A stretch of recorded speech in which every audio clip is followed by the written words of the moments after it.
Il y a parfois des vidéos qu'on ne voudrait pas faire.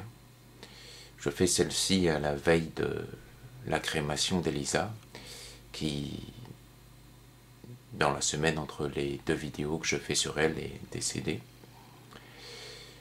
J'ai voulu lui rendre hommage dans un texte que je fais dans le cadre d'un feuilleton radiophonique qui est sur le cadre d'une sorte de croisade mythique appelée la croisade des enfants ou des gueux. J'espère que ce sera clair.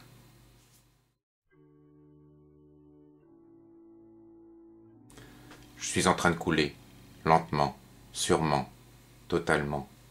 Et ce n'est pas tout à fait comme dans les histoires racontées par ceux qui sont revenus d'expériences de mort imminente.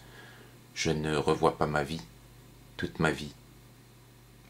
Je vois des choses qui se superposent, des images qui se conjuguent. J'entends plusieurs réalités, comme si, dans l'état où j'étais, les lois de la physique n'avaient plus totalement cours. Le chat de Schrödinger, être et ne pas être à la fois. Je pense à la maladie qui m'a touché lorsque j'avais à peine 5 ans, et aux terribles nodules qui avançaient dans mon corps, les marcheurs sur les chemins de ma douleur. Neurofibromatose, non?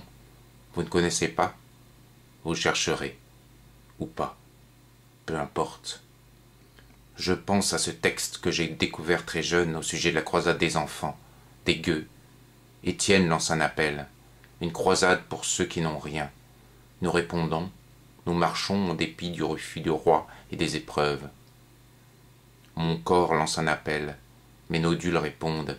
Chaque point de douleur, chaque vive aiguille qui déchire ma chair et mes sens est un marcheur attendant d'être libéré. C'est si clair. Je suis dans la croisade. Je réponds à l'appel d'Étienne. Je marche sur Paris avec lui. Nous la voulons tous, cette croisade. Nous voulons échapper à notre destin.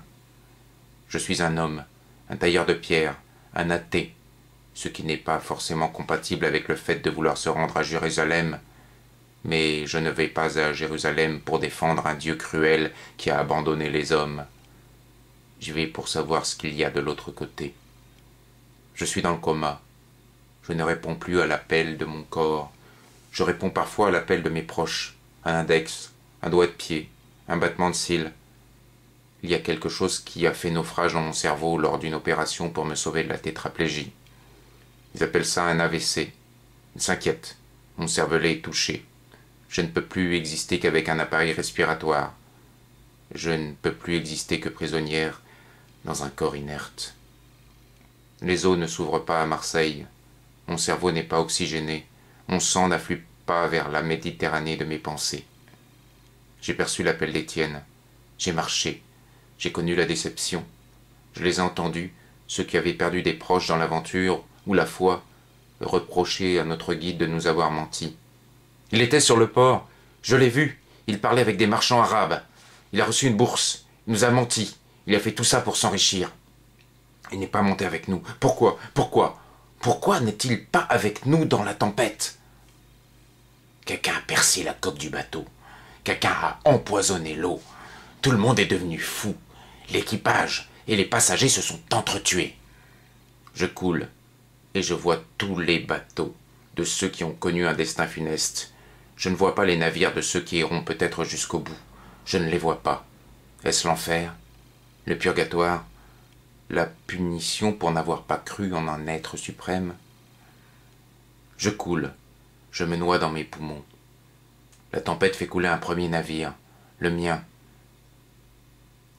La révolte dans la tempête, un deuxième, le mien aussi. Tous les bateaux qui coulent sont miens.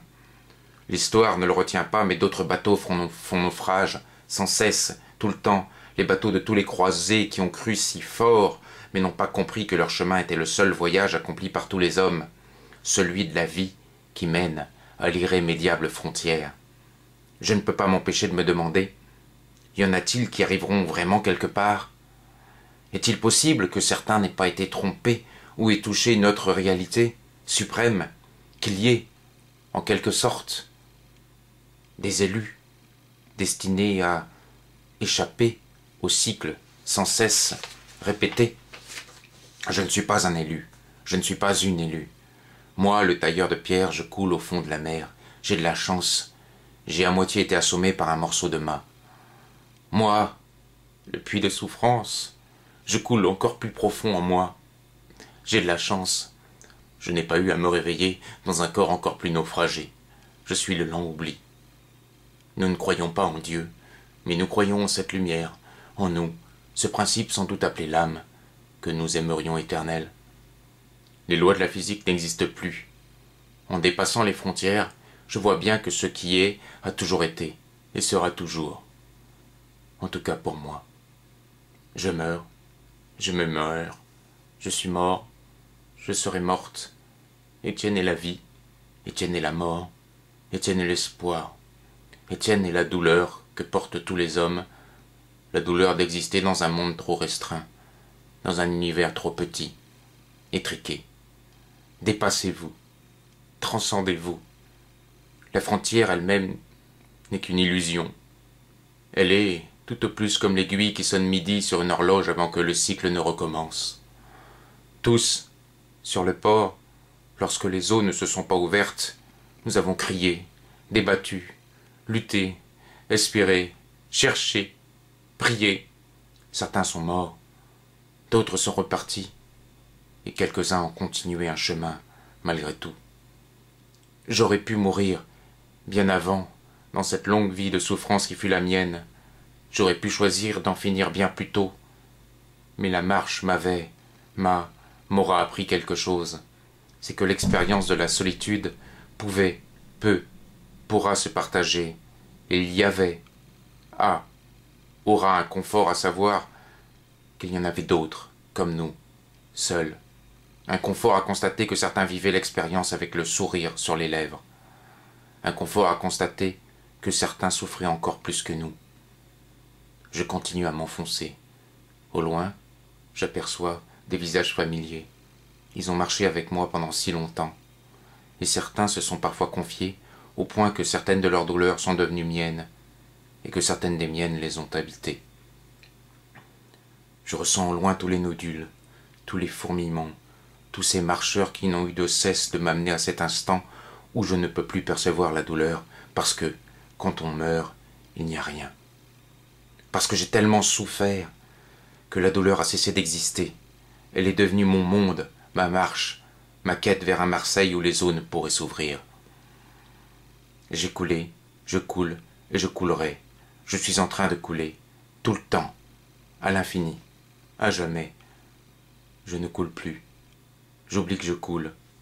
Je ne suis plus rien que des atomes attendant de se reconstituer en une nouvelle forme, celle d'un marcheur, celle d'un nuage de poussière sur les murs d'une cité sainte, celle d'un morceau de corail au fond de l'océan. La voix d'un Étienne se fait entendre et dit « Mort » et moi, mais je sais que tout est clair. Sois le courage, aime comme jamais, ne pleure pas, le temps est là. Je suis en train de couler, lentement, sûrement, totalement. Et alors ?